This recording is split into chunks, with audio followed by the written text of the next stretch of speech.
Ngā toki toki. Te toki toki. Yeah. So now, with at Te Ngaio, used to live quite a prominent tipuna.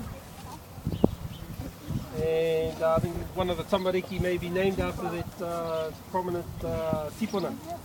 Te Hao Te Rangi.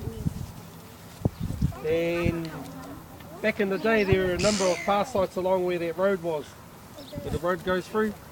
And what's left there is Orua Matua. So there were a couple of battles at Orua Matua. And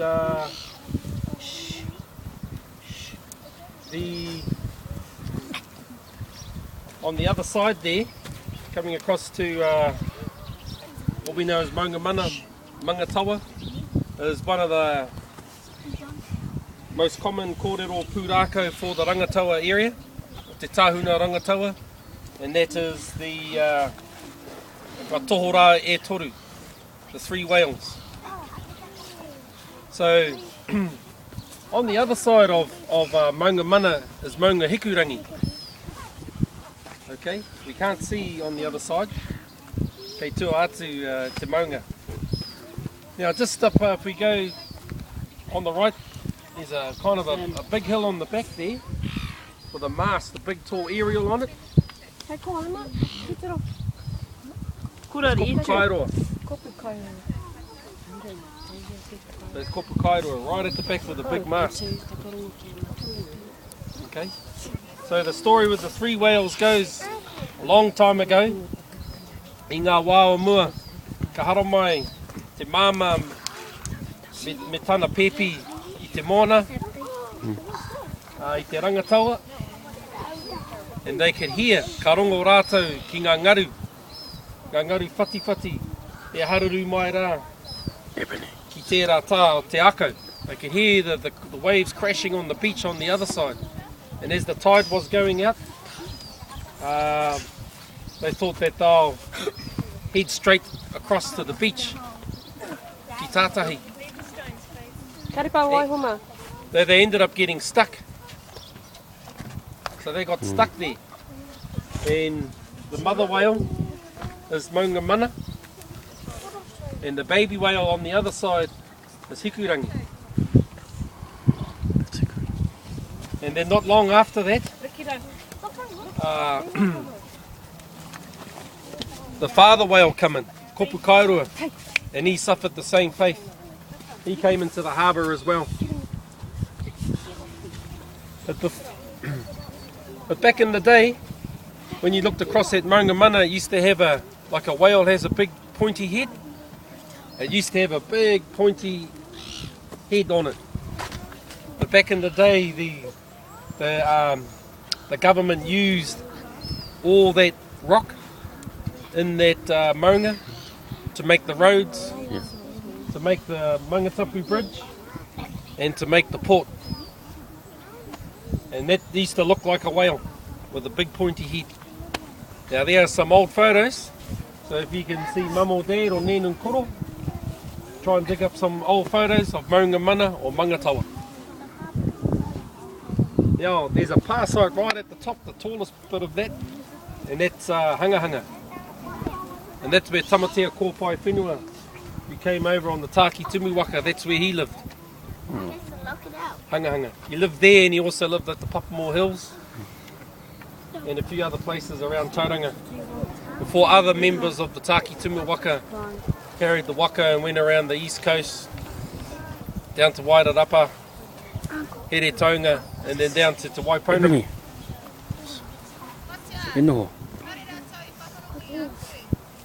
Oh, okay. There's Maungamana over there, or Mangatawa. It's the mother whale. Big maunga over there. And part of the new head has been, used to be a big pointy like rock.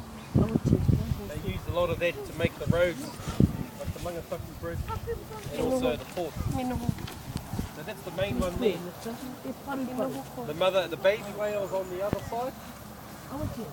And when you go to Papamore, you actually know it's the baby whale because there's a water tank on it. Yeah, Kai Korero Road here. on this side of Korero Road. Oh, And then Kupu Kairua, or Kupu Kairoa, some. Kupu Kairua. That's the big hill at the back, that's the father whale. Okay?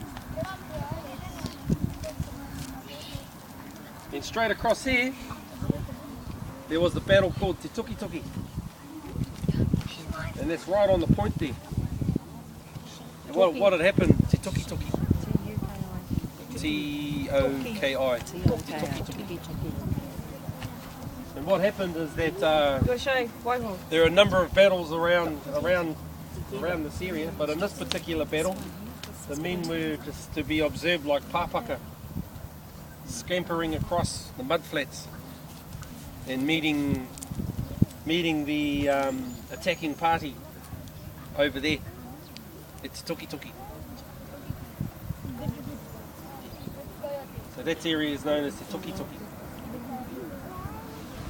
And a lot of these battles were observed on the mudflats or on the estuary, and that's where Te Pāpaka o Rangataua refers to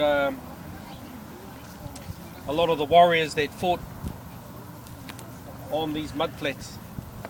There are a number of battles. There were some, like I said, on the other side of Orua Matua, and this one here, Te Tuki Tuki, is quite closer. And this bay here is known as Te Tehe. Te Tehe. Not Welcome Bay. It's known as Te Tehe. And then up on that hill, just up over, straight across, that's known as Ranginui.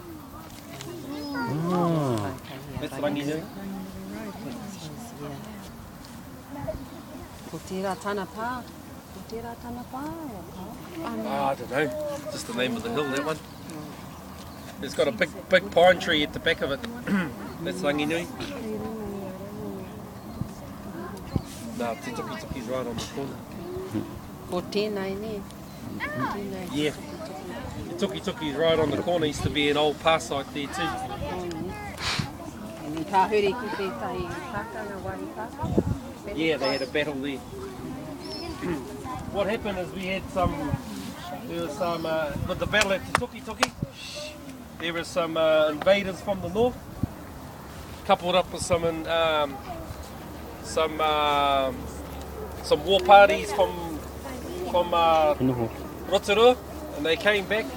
They went down the Kaituna, went across to the mount, met up with the ones from up north, and they come through and they attacked over here. And then the local people here had some support from over this side of Rotorua, and they come through the Mangorewa at the back of Otani Wainuku. And they all descended upon and ended up having the battle here, Te Tuki Tuki. And then going back to Te Pāo Te Ariki, that's where the big pā was, up where the club rooms were. Now that pā had never been defeated.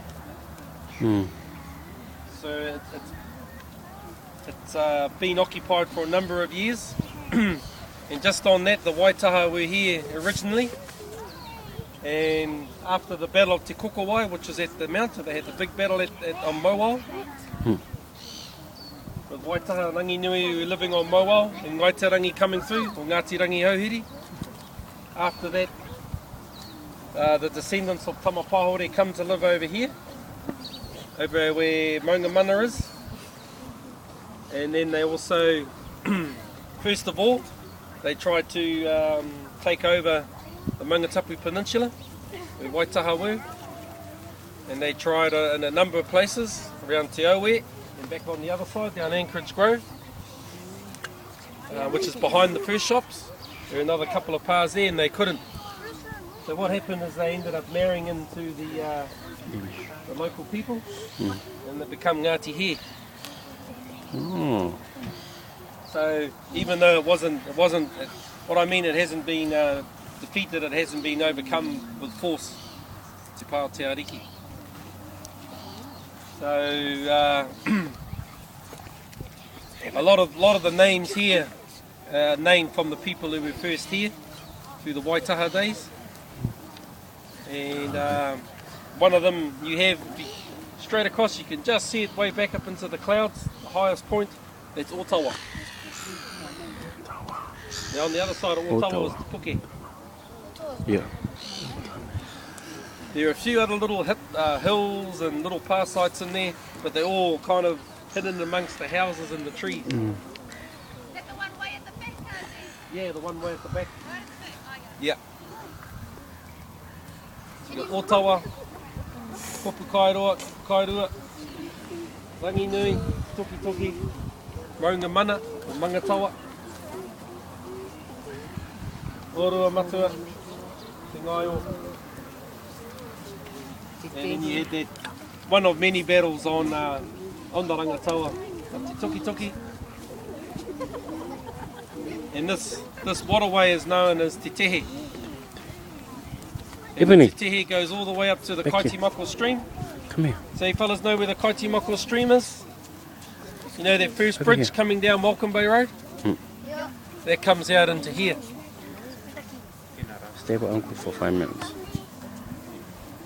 Everyone And then I'll going give down. you an armpit. E rahi te kōrero mō tēnei taha. We'll just go back around to the other side and we'll have a look over there. An armpit? No, An armpit? no, Okay?